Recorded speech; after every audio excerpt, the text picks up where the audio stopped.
दो तरह के बोर्ड के ऊपर हम वर्क करेंगे। एक हमारे पास रास्पबेरी पाई है और दूसरा हमारे पास आर्डिनो यूनो है। Both are the development board. Development board की बात मैं पहले भी डिस्कस कर रखा हूँ कि when we are saying that we are dealing with the development board, इसका मतलब है कि जो भी रिक्वायर्ड कंपोनेंट है फॉर द प्रोसेसिंग पर्पस, वो सभी के सभी एक ही प्लेटफॉर्म पर है या उनको हमने इंटीग्रेटेड कर रखा है। जब वर्ड यूज किया जाता है इंटीग्रेशन या इंटीग्रेटेड फॉर्म, इसका मतलब है कि जो जितने भी कंपोनेंट्स चाहिए, जो भी सर्किटरी के लिए जो एलिमेंट्स रिक्वायर्ड है, वो सभी एक ही जगह फैब्रिकेट कर रखे हैं, उनको एक जगह माउंट कर रखा है। All components different to each other, उनका वर्किंग प्रोफाइल अलग है उनकी, तो उनको किस तरह से इंटरफेस किया है, that is the responsibility of integration part. तो इंटीग्रेटेड का मतलब हुआ कि जो भी प्रोसेसिंग से के लिए जो भी रिक्वायर्ड कंपोनेंट्स है, उन सभी को हमने एक जगह फैब्रिकेट कर दिया है। तो पहले हम डिस्कस करेंगे आर्डिनो, उसके बाद आर्डिनो आईडी क्या है उसके, यानी कि इंटीग्रेटेड डेवलपमेंट एनवायरनमेंट, इसका मतलब होता है कि किस तरह से हम कोड करेंगे, उनके ऊपर हम डिस्कस करेंगे। उसके बाद दो सेंसर रह गए थे हमारे, humidity sensor and temperature sensor, और फिर उसके बाद रास्पबेरी पाई। ठीक है, इससे पहले हमने ऑलरेडी डिस्कस कर चुके हैं अल्ट्रासोनिक सेंसर को, और यहाँ पे एक डायग्राम भी था कि इंटरफेसिंग जो हमने करी थी, किस तरह से अल्ट्रासोनिक सेंसर को हमने आर्डिनो के साथ कनेक्ट किया। तो we will make some program and we will also look the how we make the program, and किस तरह से प्रोग्रामिंग करने के बाद उसको इंटरफेस किया जाता है, यानी हार्डवेयर को कनेक्ट किया जाता है। तो we will come on our topic. So this जो आप लोगों को डायग्राम दिख रहा है, एक आर्डिनो यूनो का है, और शायद आप लोगों ने देख भी रखा होगा फिजिकली मोड पर भी। इसके अंदर जो बोला जाता है कि it's a open source electronic platform based on easy to use hardware and software. ठीक है, ओपन सोर्स है, यानी कि कोई लाइसेंस की हमको इसकी रिक्वायरमेंट नहीं है। We can easily use it on the Linux platform as well as window platform. और ये इसकी ऑफिशियल वेबसाइट है arduino.cc, वहाँ से हम इसके सॉफ्टवेयर को या इसके आईडी को इंस्टॉल कर सकते हैं हमारे सिस्टम पे, जो कि विंडो को सपोर्ट कर रहा है, या हमारा जो ऑपरेटिंग सिस्टम है लिनक्स, उसको भी सपोर्ट कर रहा है। तो इसकी कनेक्टिविटी अपन कैसे करते हैं मेनली? अभी हम आगे पॉइंट पे डिस्कस करेंगे कि किस तरह से इसको कनेक्ट किया जाता है। ये देखिए स्टेप्स हैं कि कौन कौन से हम स्टेप्स हम यूज कर रहे हैं। तो एक आर्डिनो सॉफ्टवेयर हमने यूज किया है, इसके ड्राइवर्स हैं, यानी कि जो लाइब्रेरी फंक्शंस जो हम यूज कर रहे हैं कोई एक पर्टिकुलर हार्डवेयर के लिए, तो उसके लिए क्या क्या लाइब्रेरी चाहिए वो भी हमको अवेलेबल होगी। और आइडेंटिफाई करेंगे कि जो डेवलपमेंट बोर्ड हम यूज कर रहे हैं वो कौन सा यूज कर रहे हैं, क्योंकि आर्डिनो डेवलपमेंट में भी अलग अलग सीरीज या अलग अलग वेरिएंट निकाल रखे हैं। तो कौन सा आप यूज कर रहे हैं ये डिपेंड करेगा कि आपकी एप्लीकेशन और आपकी रिक्वायरमेंट क्या है। ठीक है, तो we can say that the third point is indicating the what type of Arduino we are utilising for the our application. अब जो आपने क्वेश्चन पुटअप किया था कि इसकी इंटरफेसिंग कैसे करेंगे, इसकी कनेक्टिविटी कैसे होगी, उसके ऊपर हम डिस्कस कर लेते हैं। This is a block diagram बोल सकते हैं, या हम बता सकते हैं कि जो डिवाइस माउंटेड है आर्डिनो डेवलपमेंट बोर्ड पर, वो कौन कौन सी और वो किस तरह से वर्क कर रही है। तो अभी एक स्टूडेंट ने क्वेश्चन पुटअप किया कि इसको कैसे इंटरफेस किया जाता है, तो उसके ऊपर हम अभी वन बाय वन देख लेते हैं। देखिए ये यूएसबी प्लग है जो आपको दिख रहा होगा। इसका मतलब है कि when we want to connect our Arduino board with our system, और हम क्यों कनेक्ट करना चाहते हैं कि we want to upload our code, जो आपने कोड डिजाइन किया आपके सिस्टम पे, and you want to upload on your Arduino board, तो वो इसके थ्रू कनेक्ट होगा, या इसके थ्रू वो पॉसिबल होगा, या इसके थ्रू हम जो हमारा जो कोड है, जो हमारा प्रोग्राम है, उसको हम इसके ऊपर अपलोड करेंगे। तो USB plug means we are connecting our system with the Arduino board. और इसमें A to B cable use की जाती है। जो केबल बोला जाता है, हम बोलते हैं कि भाई हमको ये ए टू बी केबल दीजिए, इसका मतलब है कि ऐसी केबल जिसके थ्रू हमारा जो प्रोग्राम जो कि सिस्टम पर है, जो लैपटॉप पर है, and we want to upload with on Arduino board, so this can be possible with A to B cable. ठीक है, ये हमारे पास एक्सटर्नल पावर सप्लाई है। देखिए इन दोनों में एक चीज सिमिलरिटी है, या हम बता सकते हैं कि अगर हम सिस्टम के साथ कनेक्ट कर रखे हैं हमारे बोर्ड को, तो there is no need to provide the external power supply, वो वहां से इसी केबल के थ्रू ही उसको पावर सप्लाई मिल जाएगी। ठीक है, और अगर हम चाहते हैं या हम इसको डिस्कनेक्ट कर रहे हैं हमारे सिस्टम के साथ, अब उसको एक्टिवेट मोड पे लाने के लिए हमको बैरल जैक, जो एक दिख रहा होगा आप लोगों को, जिसको एक्सटर्नल पावर सप्लाई के रूप में बोला जा रहा है, यानी कि we are providing the power supply, DC power supply up to 12 volt, 9 to 12 volt तक हम इसकी पावर सप्लाई इसको पास ऑन कर सकते हैं। ठीक है, इसके बाद हमारे पास ये क्रिस्टल ऑक्सीलेटर है. We already discuss the crystal oscillator in previous class when we are saying that we want to make the clock frequency. We want to calculate the how much time is required to perform any task, so we need the crystal oscillator. And we also know about that the working profile and working function of crystal oscillator. It is based on the piezoelectric effect. We know that in our 12th class or 10th class कि जब हम एक quad crystal को लेते हैं तो उसको input में अगर मैकेनिकल वाइब्रेशन या फिजिकल क्वांटिटी दे रहे हैं तो आउटपुट में इलेक्ट्रिकल क्वांटिटी मिल रही है, और इसका वाइस वर्सा भी है. इसका मतलब है कि अगर आपने इलेक्ट्रिकल क्वांटिटी दी है तो आपको आउटपुट में मैकेनिकल वाइब्रेशन मिलेंगे. तो यहाँ पे हमने ये किया है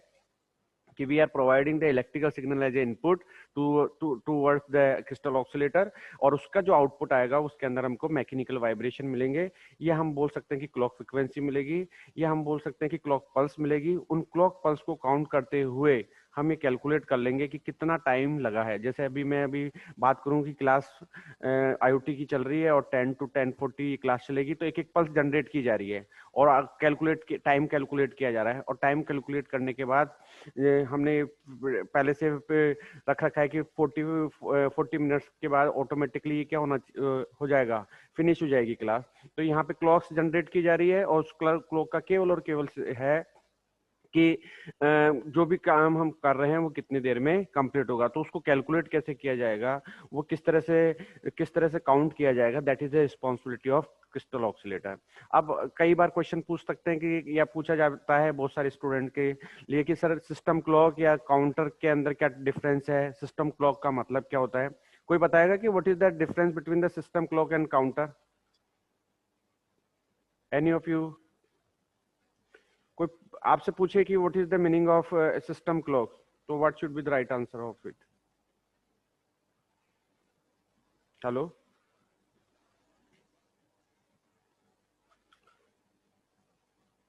आकाश यस सर. बता सकते हैं क्या सिस्टम क्लॉक?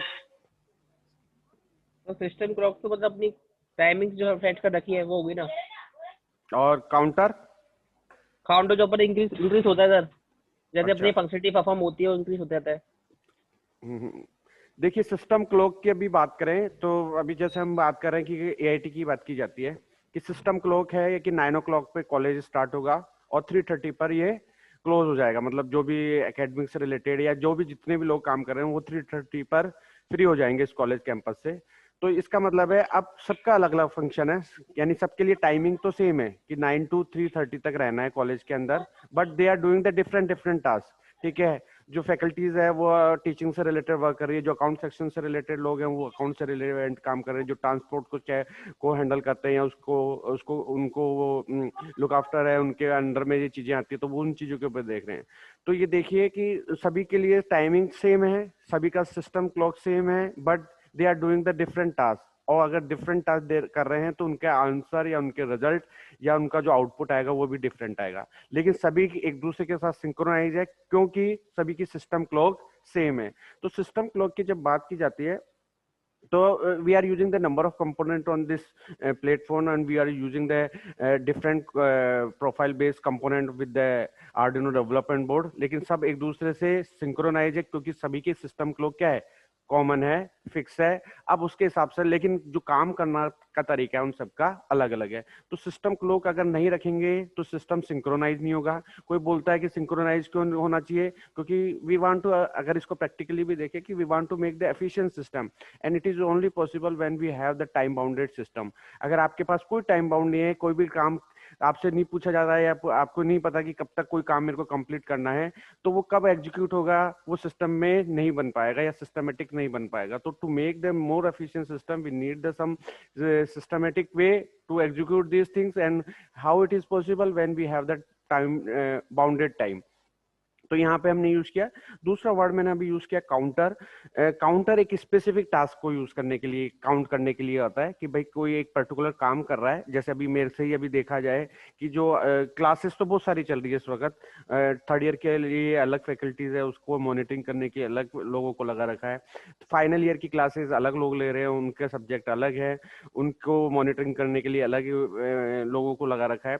2nd ईयर, लेकिन सब सब अलग अलग काम कर रहे हैं, लेकिन मैं केवल और केवल ये देखूं कि भाई देखिए IoT की जो क्लास हो रही है उसमें कितने स्टूडेंट को समझ में आ रहा है या नहीं आ रहा, वो कितने देर पढ़ा रहे नहीं पढ़ा रहे, किस तरह से उनका टीचिंग और लर्निंग का प्रोसेस है, क्या वो जो सर पढ़ा रहे हैं वो बच्चों को समझ में आ रहा है नहीं आ रहा। तो this is the specific application की हम केवल और केवल फोकस कर रहे हैं या उसको वो मॉनिटर कर रहे हैं IoT की क्लास को। अब यहाँ पे टाइम को कैलकुलेट किया जा रहा है कि कितनी देर सर ने पढ़ाया, तो यहाँ पे जो वर्ड यूज किया जाएगा फॉर मॉनिटरिंग पर्पस, तो हम बोल सकते हैं कि केवल और केवल एक स्पेसिफिक टास्क को के टाइम को अगर मैं कैलकुलेट करूंगा तो उसको मैं काउंटर के थ्रू देखूंगा। ठीक है, तो काउंटर है जो केवल और केवल एक स्पेसिफिक टास्क की बात कर रहा है, और सिस्टम क्लॉक है वो जो कॉमन जो जितने भी कंपोनेंट या किसी भी ऑर्गेनाइजेशन की मैं बात करूँ, किसी भी डेवलपमेंट बोर्ड की बात करूँ, तो उनके अंदर जो हम कॉमन क्लॉक पल्स यूज करेंगे या कॉमन का यूज करेंगे वो हमारे पास सिस्टम क्लॉक होगा। तो क्रिस्टल ऑक्सीलेटर की ये रिस्पॉन्सिबिलिटी है। उसके बाद आप देखिए यहाँ हमारे पास ये कंट्रोलर है जो एटमेगा 328 है, ठीक है, और 16 मेगाहर्ट्ज के ऊपर इसकी ऑपरेटिंग फ्रिक्वेंसी है, यानी कि जो क्लॉक फ्रिक्वेंसी हम अभी बात भी कर रहे हैं कि क्लॉक फ्रिक्वेंसी का क्या ऑब्जेक्टिव है, क्या रोल है, क्या इसकी फंक्शनिंग है। तो we can say that we are using the ATmega 328 microcontroller. ये हमारे पास माइक्रो कंट्रोलर है जो कि 16 मेगाहर्ट्ज के ऊपर ऑपरेट होता है। जब हमको फ्रिक्वेंसी पता है तो we can easily calculate the time, because we know that the relation between the frequency and time, f equals to 1 by t या t equals to 1 by f, and we can calculate the time for the specific task. Clear? These are the digital input output pins. जब हम digital input output pins की बात कर रहे हैं कि we want to connect the some input और output device with that, and we can access कि किस तरीके से जो आउटपुट है वो शो किया जाएगा, जो भी हमने प्रोसेसिंग की, जो भी हमने टास्क परफॉर्म की। LED कनेक्ट कर सकते हैं, LCD कनेक्ट कर सकते हैं। इनपुट के लिए हमने कोई मतलब इन पिंस को यूज करते हुए we are connecting some input and output devices जो हमारे पास 0 से लेकर 13 तक है। ठीक है, उसके बाद ग्राउंड है, serial out TX and serial in RX receiving end transmitting के लिए। जब आप इसके साथ कोई जैसे अभी ब्लूटूथ का एग्जांपल लें कि we want to connect the some Bluetooth device with that, तो यहाँ पे हम पिन 0 और 1 को यूज करेंगे, जहां से सिग्नल ट्रांसमिट किया जाएगा और वहां से रिसीव किया जाएगा। For that we are using that TX and RX। उसके बाद ये हमारे पास सेंसर्स IC है जिसको एनालॉग इन के लिए या इनपुट्स के लिए हम यूज करते हैं। जितने भी सेंसर हैं हमको मालूम है कि जो ट्रांसड्यूसर है वो इलेक्ट्रिकल क्वांटिटी में कन्वर्ट करके दे रहा है फिजिकल क्वांटिटी को, और अगर ऐसा होता है तो उसको हम सेंसर बोलते हैं। तो अगर हम टेम्परेचर सेंसर की बात कर रहे हैं या हम बात कर रहे हैं ह्यूमिडिटी सेंसर की या हम PIR सेंसर की बात कर रहे हैं, IR सेंसर की बात कर रहे हैं, तो they always give the input in the form of analogue form. So for that we are using these pins to get the data from the sensors, and for that we use the A0 to A5। तो जो pin number analogue in pins हैं 0 to 5 which access the data from the sensor, and उस analogue data को हम यहाँ पे process करेंगे। ठीक है, ये हमारे पास वोल्टेज सप्लाई से रिलेवेंट है। पावर पिन्स बोला जाता है कि यहाँ से हमने वोल्टेज लेना है, ग्राउंड पिन है, 5 वोल्ट का आउटपुट लेना है, 3.3 वोल्ट का आउटपुट लेना है, उसके लिए हम इनको यूज करते हैं। ये हमारे पास एक रिसेट पिन है, रिसेट बटन है। हम लोगों ने पढ़ा भी है और हमको मालूम भी है कि रिसेट का मतलब होता है कि काउंटर को वापस 0 से स्टार्ट करना। जनरली हम डाउन काउंटर यूज करते हैं, अप काउंटर यूज करते हैं। हेलो, काउंटर यूज करते हैं सर। अब पल करते सर। अप करते हैं। ट्रैफिक सिग्नल पे आपने देखा होगा तो डाउन काउंटर होता है या अप काउंटर होता है? डाउन काउंटर होता है सर। तो डाउन होता है। तो जनरली वी आर अडोप्टिंग या we can say that we give the most priority to the down counter. उससे क्या है, हमको मालूम होता है कि कितने देर के अंदर ये चीज ओवर हो जाएगी। तो down counter mostly use in different areas, जहाँ पे भी हम देखते हैं mostly we are using the down counter, जिससे कि हमको टाइम का पता चल जाता है कि भाई अगर 59, 58 और ऐसा करते हुए 0 पे आएंगे तो इतने सेकंड के बाद स्विचिंग हो जाएगी, टिगरिंग हो जाएगी। स्विचिंग का मतलब एक स्टेट से दूसरे स्टेट में आएंगे। अगर मैं ट्रैफिक लाइट सिग्नल की बात कर रहा हूँ तो रेड सिग्नल से ग्रीन सिग्नल होगा इतने टाइम के बाद। तो most probably we are using the down counter. So this is all about the block diagram या what type of component we are using on the Arduino development board। इसमें अगर किसी को कुछ पूछना है तो अभी पूछ सकता है। सर ये इन सर्किट सीरियल प्रोग्रामर ये क्या है? अच्छा, इन सर्किट सीरियल प्रोग्रामर, ये यहाँ से कनेक्ट करने की कनेक्टर्स दे रखे हैं जिसके थ्रू हम और डिवाइस को, या जैसे हमको लगता है कि हम किसी और आउटपुट डिवाइस को इसके साथ कनेक्ट कर सकते हैं, तो हम उसको चेकआउट कर सकते हैं। इन सर्किट सीरियल प्रोग्रामर के अंदर ये हमारे को कुछ कनेक्टर्स दे रखे हैं, इसके थ्रू हम जो इनपुट और आउटपुट डिवाइसेस को कनेक्ट कर सकते हैं। जनरली अभी इसको यूज में नहीं लेते, क्योंकि हम जो आईडी है उसके अंदर ही सारी चीजें देख लेते हैं, और फिर जो भी आउटपुट डिवाइस या इनपुट हम डिवाइस हम यूज कर रहे हैं उनके साथ हम जो भी हमारा प्रोग्राम है उसको एक्सेस कर सकते हैं और उसके आउटपुट को चेक कर सकते हैं। तो इसको कनेक्ट करने का सिस्टम सॉफ्टवेयर डाउनलोड करना पड़ेगा ना पहले अपन को? है जी, इसको कनेक्ट करने के लिए पहले सॉफ्टवेयर डाउनलोड करना पड़ेगा हाँ सिस्टम में? हाँ, इसका एक सॉफ्टवेयर हमको अभी हम उसके ऊपर ही आ रहे हैं आगे, तो उसको हम डाउनलोड करेंगे। ये हमारे पास पिन डायग्राम है एटमेगा 328 का। ये वैसे क्वेश्चन पूछा नहीं जाएगा आपसे, लेकिन जैसे आप लोगों ने 8085 माइक्रो प्रोसेसर पढ़ा था उसी तरह से ये है कि जो ये 28 पिंस का इसका पिन आउट डायग्राम है या पिन डायग्राम है, जिसके थ्रू हम एक्सेस कर सकते हैं कि जो एटमेगा 328 है उसको किस तरह से मैप किया गया है, उसकी पिंस को कैसे यूज किया गया है, किस तरह से पावर सप्लाई दी गई है। अब हमको दो तीन चीजें तो इससे पता चली गई थी या चली गई है कि एक तो 16 मेगाहर्ट्ज पे वर्क करता है और एक 8 बिट माइक्रो कंट्रोलर है। आप लोगों ने जब 8085 माइक्रो प्रोसेसर पढ़ा था तो वर्ड यूज किया था कि it's A programmable electronic device और इंटीग्रेटेड डिवाइस। जब हम प्रोग्रामेबल को बोलते हैं तो हमने स्टार्टिंग क्लास में भी बोला था कि हमको प्रोग्रामेबल होना चाहिए या नहीं होना चाहिए, तो स्टूडेंट ने बोला था कि होना चाहिए, क्योंकि अगर हम प्रोग्रामेबल होंगे तो ही इंस्ट्रक्शन को एग्जीक्यूट करेंगे। तो अगर मैं बोलता हूँ कि भाई आप ये बताइए, अमन या आकाश जो भी है स्टूडेंट है, और वो मेरे को आंसर या रिस्पॉन्स करते हैं, इसका मतलब वो प्रोग्रामेबल है। मैं कुछ इंस्ट्रक्शन दे रहा हूँ, they are doing the some work according to my instruction, इसका मतलब है मेरे को ओबे कर रहे हो आप या मेरी बात मान रहे हो, तो इसका मतलब है आप प्रोग्रामेबल हो।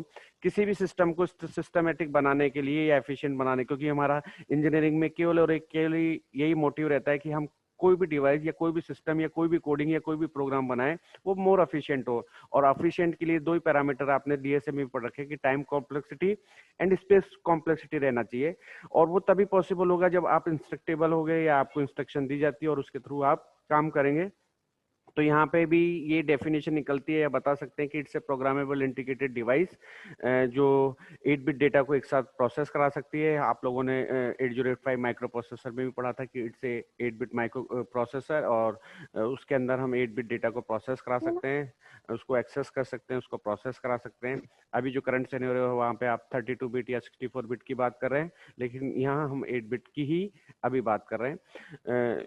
तो ये सारी चीजें हैं जो डिजिटल इनपुट पिन को यूज किया गया है। एनालॉग इनपुट या डिजिटल पिन्स के बारे में आपको मैंने बता ही दिया है कि जब एनालॉग इनपुट की बात की जाएगी तो we are connecting some sensor with that, यानी सेंसर का जो आउटपुट आ रहा है वो डिजिटल इनपुट पे जाएगा, और अगर कोई भी एलईडी यानी कोई भी इनपुट और आउटपुट डिवाइस आपने कनेक्ट की है तो वो डिजिटल पिन में जाएगी। एक वर्ड यहाँ पे यूज किया जा रहा है PWM, जो कि एक मॉड्यूलेशन का पार्ट है, पल्स विड्थ मॉड्यूलेशन। और इसका फंक्शन क्या है कि जैसे आप लोगों ने पढ़ा था कि, या मैंने बताया भी था कि एडीसी एंड डीएसी यानी कि analog to digital converter and digital to analog converter, दो और चीजें हम यूज करते हैं सेकेंडरी ट्रांसड्यूसर के रूप में, जिनका फंक्शन क्या होता है कि एनालॉग से डिजिटल में कन्वर्ट करना। क्योंकि हमको मालूम है कि जो भी जितनी भी डिजिटल डिवाइसेस हैं वो डेटा लेती है डिजिटल फॉर्म में, यानी कि 010 फॉर्म में, एंड जो डेटा दिया जाएगा वो भी 010 फॉर्म में ही आउटपुट के फॉर्म में दिया जाएगा। तो जो इनपुट से डेटा दिया गया पहले वो एनालॉग में मिला, फिर एनालॉग से उसको डिजिटल में किया, then it will be processed to the digital device. उसको प्रोसेस करने के बाद जो आउटपुट आया वो फिर डिजिटल में आया, लेकिन मैं उसको एक्सेस करना चाहता हूँ किसके अंदर, एनालॉग में। तो again I want to convert into digital format, digital to analog format, जिसको digital to analog converter DAC बोला जाता है। तो जो PWM है उसका रोल क्या है कि वो सिग्नल को डिजिटल फॉर्मेट से एनालॉग फॉर्मेट में कन्वर्ट करता है। ठीक है, तो PWM is responsible to convert the data या वर्क लाइक एन DAC या DAC के थ्रू इसको यूटिलाइज किया जाएगा। पावर सप्लाई की हमने बात की है, और पावर सप्लाई में इसको हमने जो बैरल जैक है वहां से इसकी पावर सप्लाई दी है। उसके बाद हमारे पास एक दूसरा और कंट्रोलर है जिसको आर्डिनो मेगा बोला जाता है।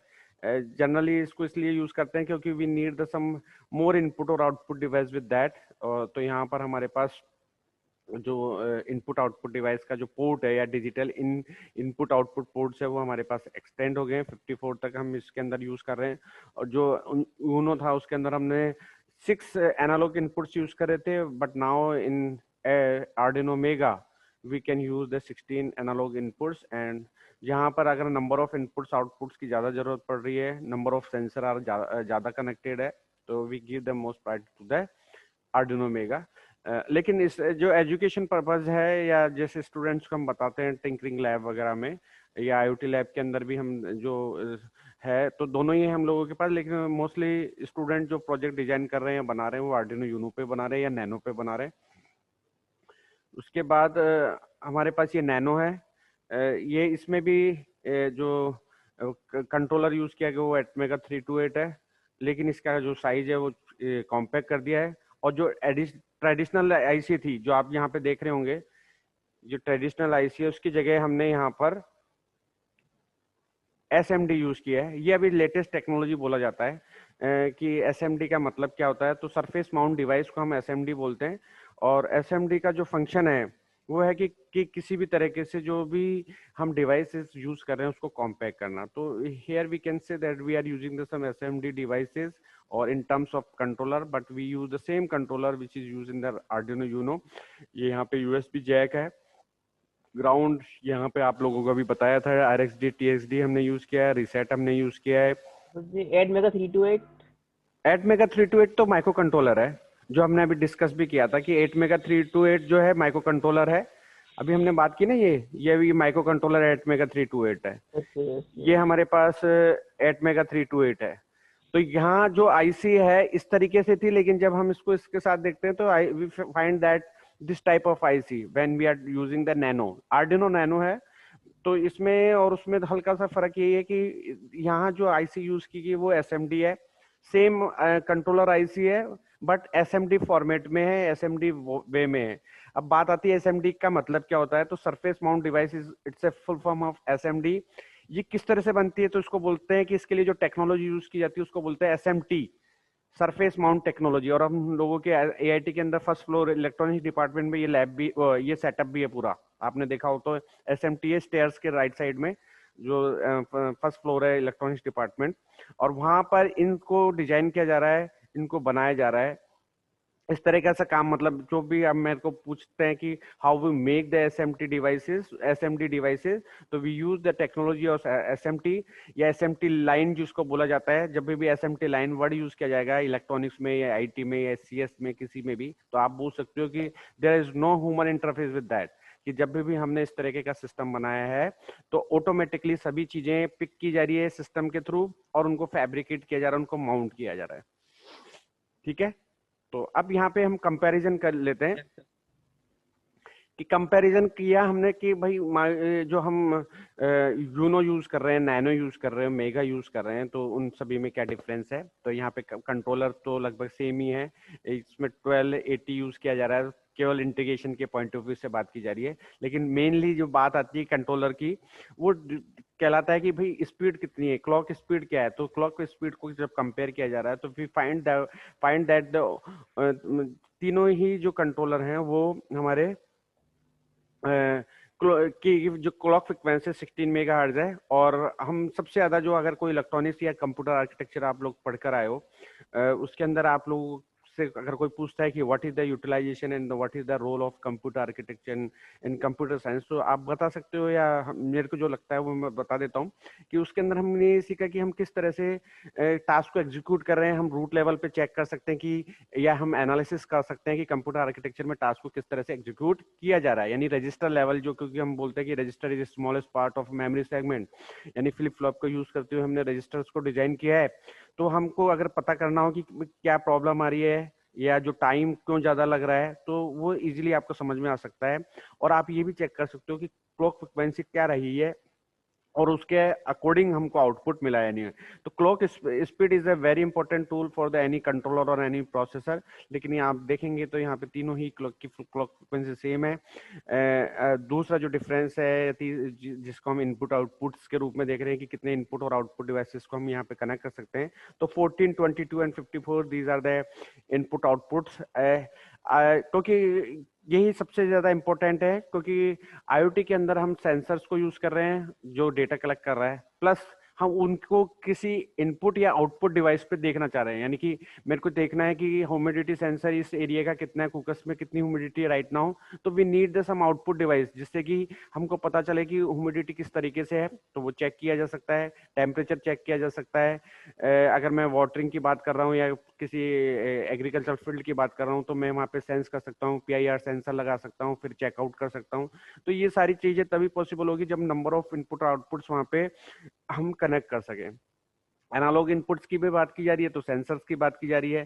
पीडब्ल्यूएम की बात की जा रही है कि डेक की यूज की जा रही है। ऑपरेटिंग वोल्टेज तीनों में सेम है और ये सभी जगह इतना ही रखा जाता है। आप लोगों ने 8085 की भी बात की थी तो +5 वोल्ट डीसी की हम बात कर रहे थे कि वहाँ पे +5 वोल्ट डीसी दी जाती है। तो operating voltage is the same for the all the Arduino variants. And recommended power supply जो है वो 7 से 12 है। अब यहाँ पे बात आती है कि 5 वोल्ट किसके लिए, फिर 12 वोल्ट किसके लिए। तो जब हम आईसी की बात करेंगे तो हम 5 वोल्ट देंगे, जब डेवलपमेंट बोर्ड की बात कर रहे हैं तो 12 वोल्ट तक, that is the maximum limit. अब यहाँ पे तीन चीजें हो रहा है, flash memory, static RAM and the EEPROM। आप लोगों ने रोम के बारे में सुना हुआ है, ठीक है, रीड ओनली मेमोरी। फिर आपने प्रोग्रामेबल रोम के बारे में सुना हुआ है, PROM, जो कि अगर मेमोरी कैटेगराइजेशन या क्लासिफिकेशन के अंदर बात आती है कि this is a part of main memory. अब यहाँ पे तीन चीजें हैं। फ्लैश मेमोरी की जब बात की जाती है तो इसका मतलब है एक साथ डेटा को इरेज किया सकता हो, ठीक है। कोई बताएगा कि flash memory, static and EEPROM में क्या डिफरेंस है? हेलो, कोई भी एक, आकाश आप ही बता दीजिए। सर EEPROM जो है इलेक्ट्रिकली इरेजेबल प्रोग्रामेबल है और फ्लैश मेमोरी जो है ये जो है इसमें हम इजीली इसे इरेज कर सकते हैं। कैसे? What is the procedure and what type of thing we utilize when we want to erase the data from flash memory? UV rays, हाँ? सर यूवी रेज तो PROM में आई थिंक यूज होती है। और इसमें फिर कैसे होती है? तो आई डोंट नो। देखिए, आप लोगों ने क्लासिफिकेशन भी पढ़ा हुआ होगा, और क्लासिफिकेशन की जब बात की जाती है मेमोरी क्लासिफिकेशन की, तो उसके अंदर हमको स्टैटिक एंड रैम एंड रोम में डिफरेंस बताया। फिर आपने स्टैटिक रैम भी पढ़ा, यहाँ पे स्टैटिक रैम भी बताई जा रही है। स्टैटिक रैम में और डायनेमिक रैम में डिफरेंस भी बताया हुआ होगा कि जब हम स्टैटिक रैम की बात कर रहे हैं तो we are using some transistor, और when we design the dynamic RAM तो we utilize the capacitor. There is some limitations of the dynamic RAM, क्योंकि वहाँ पे कैपेसिटर जो है, और शायद 12th के अंदर आपको याद भी होगा कि जब कैपेसिटर हमने पढ़ा था तो एक टाइम तक उसको चार्ज किया जाता है और थोड़ी देर बाद वो डिस्चार्ज होगा। तो we need the number of times recharging, ठीक है। रिचार्जिंग कॉन्सेप्ट या टेक्निक को नंबर ऑफ टाइम्स हमको यूटिलाइज करना होगा टू मेंटेन द डेटा जो हम डायनेमिक रैम में यूज कर रहे हैं। But in the transistor we store the data in the form of voltage. तो यहाँ पे ज़्यादा हमको एफिशिएंटली टेक्निक मिली स्टैटिक रैम को डिजाइनिंग की कि यहाँ पे डेटा को सही तरीके से रखा जा सकता है और बार बार में चार्ज करने की रिक्वायरमेंट भी नहीं है। फिर रही बात रोम की, जो रोम में हम एक ही बार डेटा को रखते थे, परमानेंटली डेटा को रखते थे। वो उस डेटा को फिर हमने देखा कि PROM के रूप में, यानी प्रोग्राम को हमने उसके अंदर रखा। EEPROM आया कि हम उसको इरेज कर सकते हैं, ठीक है। फिर उसके बाद नेक्स्ट टेक्निक आई हमारे पास इलेक्ट्रिकली इरेजेबल, ठीक है, जो अभी स्टूडेंट ने डिस्कस भी कर लिया। और उसके लेकिन इलेक्ट्रिकली इरेजेबल के अंदर जो डेटा था वो एक साथ डेटा रिमूव नहीं किया जा सकता, लेकिन फ्लैश मेमोरी के अंदर हम एक साथ डेटा को रिमूव कर सकते हैं। तो जो फ्लैश मेमोरी है वो उसके अंदर जो टेक्निक हम यूज कर रहे हैं वो इलेक्ट्रिकल ही है, इलेक्ट्रिकली इरेजेबल हम उसको यूज किया जा रहा है। लेकिन इसमें डिफरेंस ये है कि हम एक साथ नंबर ऑफ बिट्स को इरेज कर सकते हैं। तो अगर हम बात कर रहे हैं या ओवरराइट कर रहे हैं, दूसरा डेटा उसके ऊपर रखते हैं, तो फ्लैश मेमोरी ज़्यादा हमारे लिए इम्पोर्टेंट है, क्योंकि मिनिमम टाइम के अंदर हम डेटा को रिट्राइट कर सकते हैं, एक्सेस कर सकते हैं। अब नेक्स्ट है हमारे जी पास है, हेलो, हाँ जी, एक्सक्यूज मी हाँ, सर। प्रोग्राम जो है हमारा ये हम्म, फ्लैश मेमोरी में स्टोर होगा, तो हम्म। सर ई रोम का क्या यूज है सर? देखिए तीनों चीजें हम यूज कर रहे हैं। जो EEPROM है उसके अंदर अगर हमको लगता है कि कुछ इंस्ट्रक्शंस को परमानेंटली रखना होगा, क्योंकि एक्टिवेट आप लोगों ने पढ़ा भी होगा कि बूट स्ट्रैप लोडर का नाम सुना है आप लोगों ने, BIOS, basic input yes sir. Output system, उसका यस क्या सर। रोल है? सर वो जब रीसेट होता है तो वो कर्नल को लोड करता है सर, रैम में। तो यहाँ ये भी आप इसको भी इस तरह से माने कि ये एक आप लोगों के लिए एक स्मॉल कंप्यूटर सिस्टम है। अब उसमें वही सेम फीचर्स होगा, उसके अंदर वही कॉन्सेप्ट यूटिलाइज किया गया जो आप एक सीपीयू के लिए को ऑपरेट करने के लिए यूज करते हो। तो यहाँ पर जब आप उसको एक्टिवेट करोगे तो वो किस तरह से होगा, तो उसके अंदर कौन से इंस्ट्रक्शन को, जैसे अभी आप सिस्टम को ऑन किया, मैंने पावर सिस्टम ऑन किया, तो ऐसा कौन सा इंस्ट्रक्शन सबसे पहले एग्जीक्यूट हुई जिससे कि वो काम करना स्टार्ट करते हो। तो इन सब चीजों के लिए भी हम ए प्रॉम यूज कर रहे हैं जो इसके लिए काम किया जा रहा है। और सर ये माइक्रो कंट्रोलर जो है तीनों हम्म, डेवलपमेंट बोर्ड्स में, हम्म। इनके सर इंस्ट्रक्शन सेट आर्किटेक्चर जो है वो डिफरेंट डिफरेंट है? नहीं नहीं नहीं नहीं, सेम के वो एक ये, ही? हाँ वो सब एक ही हैं। मैंने शायद पिछली क्लास के अंदर भी, अगर आप मौजूद रहे होंगे तो मैंने बोला था कि we use the same ID for Uno, nano and mega. नहीं सर, इसमें यूनो और नैनो में माइक्रो कंट्रोलर 8 मेगा 328 है, और हाँ, इसमें जो है 8 मेगा हाँ वही रहेगा। 1280। तो इंस्ट्रक्शन सेट जो है दोनों के डिफरेंट होंगे, नहीं थ्री नहीं टू नहीं एट और? नहीं, एक ही रहेंगे। हम क्या कर रहे हैं कि सी के सिंटैक्स यूज कर रहे हैं। जो हेक्स फाइल है उसके ऊपर जो आप लोगों ने अभी माइक्रो प्रोसेसर में पढ़ा था वो असेंबली लैंग्वेज पढ़ी थी, ठीक है। हेलो, हेलो, जो आप लोगों ने माइक्रो प्रोसेसर में पढ़ा था वो असेंबली लैंग्वेज पढ़ा था, और असेंबली लैंग्वेज को फिर आपने हेक्स फाइल के अंदर कन्वर्ट किया था, यस याद आ सर। रहा हो तो।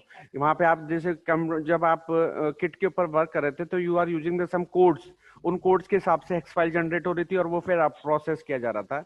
यहाँ पे यहाँ जब हम प्रोग्रामिंग करेंगे आईडी के अंदर, आर्डिनो आईडी के अंदर, तो वहां पर सेम सिंटैक्स यूज करेंगे, सेम प्रोग्राम यूज करेंगे। जब उसको कंपाइल किया जाएगा, अपलोड किया जाएगा, तो वो उसकी हेक्स फाइल को जनरेट कर देगा और उसको जाकर इसके ऊपर बंद कर देगा।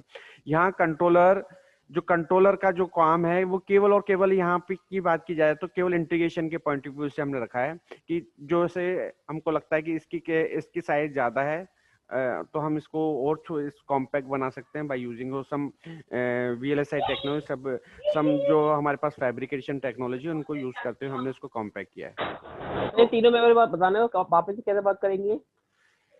देखिए यहाँ तीनों जो वेरिएंट हैं आर्डिनो के हैं, ठीक है, और इनके अंदर हम जो आईडी यूज करेंगे, मतलब ये तो अभी हार्डवेयर का पार्ट पड़ा अभी आपको, जो अपन ने अभी तक डिस्कस किया, this is the hardware part. Now we will discuss the software part, कि किस तरह से आप प्रोग्राम करेंगे और वो प्रोग्राम किस तरह से अपलोड होगा। तो ये अभी जो क्वेश्चन पुटअप किया था कि क्या अलग अलग इंस्ट्रक्शन सेट होगी क्या इनके लिए, क्या अलग अलग इंस्ट्रक्शन हम यूज करेंगे क्या, हम इनके लिए सेम इंस्ट्रक्शन यूज करेंगे। अगर वही प्रोग्राम मेरे को, अगर सपोज कीजिए कि मेरे को टेम्परेचर सेंसर का एक प्रोग्राम बनाना है, तो मैं उसको 328 पे रन करूंगा या 32 या यूनो पे रन करूंगा, नैनो पे रन करूंगा या मेगा पे रन करूंगा, तो वो तीनों के लिए सेम प्रोग्राम ही यूज किया जाएगा, ठीक है। तो यहाँ पे फिर क्या डिफरेंस आया, तो क्वेश्चन हो सकता है आप लोगों का कि फिर, तो यहाँ हम बोल सकते हैं कि केवल हमने माइक्रो कंट्रोलर के अंदर हमने फैब्रिकेशन टेक्नोलॉजी को फॉलो किया है, उसको कंसीडर किया है, और केवल क्या कंसीडरेशन किया है कि किस तरीके से हम साइज ऑफ द आईसी को रिड्यूस करें।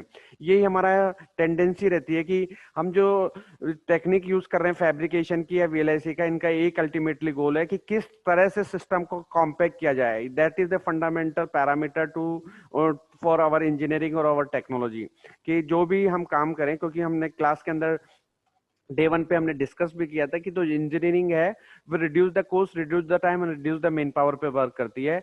अगर आपको कॉस्ट को हमेशा रिड्यूस करना है तो you have to be follow the miniaturization, जो कि VLSI के थ्रू हमको पॉसिबल है। तो यहाँ हमने क्या किया है कि जो आईसी है कंट्रोलर की उसको रिड्यूस किया है, लेकिन जब आप देखेंगे क्लॉक फ्रिक्वेंसी तो सेम है। नंबर ऑफ इनपुट और आउटपुट्स हमने ज्यादा यूज किए हैं जब हम कंपेयर कर रहे हैं मेगा को उनो के साथ। बाकी बहुत, बाकी वो सारी चीजें हमारे पास लगभग केवल मतलब बोल सकते हैं कि कॉमन है, एक्सपेक्ट द फ्लैश मेमोरी, वो फ्लैश मेमोरी और हम जो ई प्रॉम यूज कर रहे हैं उसके अंदर हल्का सा चेंजेस है, लेकिन वर्किंग एनवायरनमेंट सेम है, कॉमन है तीनों के अंदर।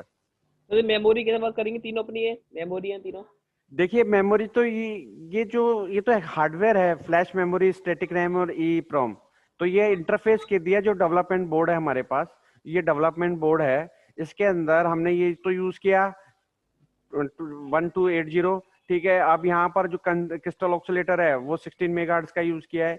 यहाँ जो हमने मेमोरी यूज की है वो अभी आपको मैं बताइए कि इसके अंदर अगर फ्लैश मेमोरी की बात की जाएगी तो 128 KB है, अगर स्टैटिक रैम है तो वो हमारे पास 8 KB है, ए प्रॉम है तो वो 4 KB है। तो मतलब हम इसको अगर कंपेयर करें तो हम बोल सकते हैं कि बड़ा प्रोग्राम, बड़ी इंस्ट्रक्शन, बड़े कोड को या लार्ज कोड को हम यहाँ पे स्टोर करा सकते हैं, एग्जीक्यूट करा सकते हैं। मेमोरी की लिमिटेशन हमारे पास इसके यूनो के कंपेयर में ज्यादा है, या ज्यादा मेमोरी हमारे पास अवेलेबल है। ये हमें मतलब ये हम बात कर सकते हैं जब हम मेगा को उनो के साथ कंपेयर कर रहे हैं। आगे चले। Okay sir. ओके, नाउ ये अभी तक जो हमने डिस्कस किया वो तो हमारे पास था कि जो हार्डवेयर हम यूज कर रहे हैं आर्डिनो के बोर्ड्स के रूप में वो कौन से हैं। अब ये हमारे पास एक आईडी है, इंटीग्रेटेड डेवलपमेंट एनवायरनमेंट।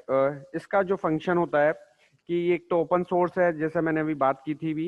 इसका जो यूज किया जाएगा वो राइटिंग के लिए या कंपाइलिंग के लिए यूज किया जाएगा। और अभी जो लेटेस्ट चल रहा है वर्जन, जब आप इसको डाउनलोड करोगे इसकी ऑफिशियल वेबसाइट पे तो 1.813 है, जो कि लेटेस्ट है। इसको आप यूज करते हुए प्रोग्राम बना सकते हो, चेक भी कर सकते हो और अभी भी देख सकते हो। अगर आप इसके ऊपर प्रोग्रामिंग करना चाहोगे तो आपको 1-2 घंटे के अंदर आपको लगेगा कि I am much familiar with the Arduino ID, क्योंकि इतनी CS और IT के स्टूडेंट्स के लिए इतना टफ कोडिंग पार्ट नहीं रहेगा इसके लिए। तो यहाँ पे देखिए कि जो पॉइंट डिस्कस किया जा रहा है कि इनको यूज करते हुए ये स्केच एरिया है हमारे पास, और इस स्केच एरिया के अंदर हम हमारे कोड को राइट करेंगे, उसको कंपाइल करेंगे, उसको वेरीफाई करेंगे और उसके बाद हम चेक करेंगे कि किस तरह से टास्क को एग्जीक्यूट किया जा रहा है और उसके लिए हम कोडिंग पार्ट को किस तरह से लेंगे। तो यहाँ पे एक हमने सिंपल से एक प्रोग्राम देख रखा है, वैसे हम आगे और डिस्कस करेंगे, लेकिन इस स्केच के थ्रू हम ये देख रहे हैं कि हम एक LED ब्लिंकिंग के लिए एक प्रोग्राम बनाना चाहते हैं। ब्लिंकिंग वर्ड जब यूज किया जाता है इसका मतलब है कुछ देर के लिए मैं उस LED को ऑन रखूंगा और कुछ देर के लिए उस LED को ऑफ रखूंगा, और for that I need some pin number. और उसमें हमने एक वेरिएबल डिक्लेयर कर दिया, डिक्लेरेशन दे दिए पहले ही कि जो पिन नंबर 13 है वो LED के साथ कनेक्टेड है, या मैं ऐसे बोल सकता हूँ कि एक LED यूज कर रहा हूँ। जब हम LED की बात करेंगे, या LED आपने देखी होगी कि इलेक्ट्रॉनिक्स के अंदर या इलेक्ट्रॉनिक्स कंपोनेंट है, तो इसके अंदर एक पॉजिटिव टर्मिनल होगा और एक इसके अंदर नेगेटिव टर्मिनल होगा। उस पॉजिटिव टर्मिनल को हमने पिन नंबर 13 से कनेक्ट कर दिया और जो नेगेटिव टर्मिनल है उसको मैंने ग्राउंड से कनेक्ट कर दिया है। तो ये डिक्लेरेशन पार्ट होगा, वेरिएबल डिक्लेरेशन। ठीक है, समझ में आ गया क्या? पहले तो एक्सपेरिमेंट क्या है हमारा कि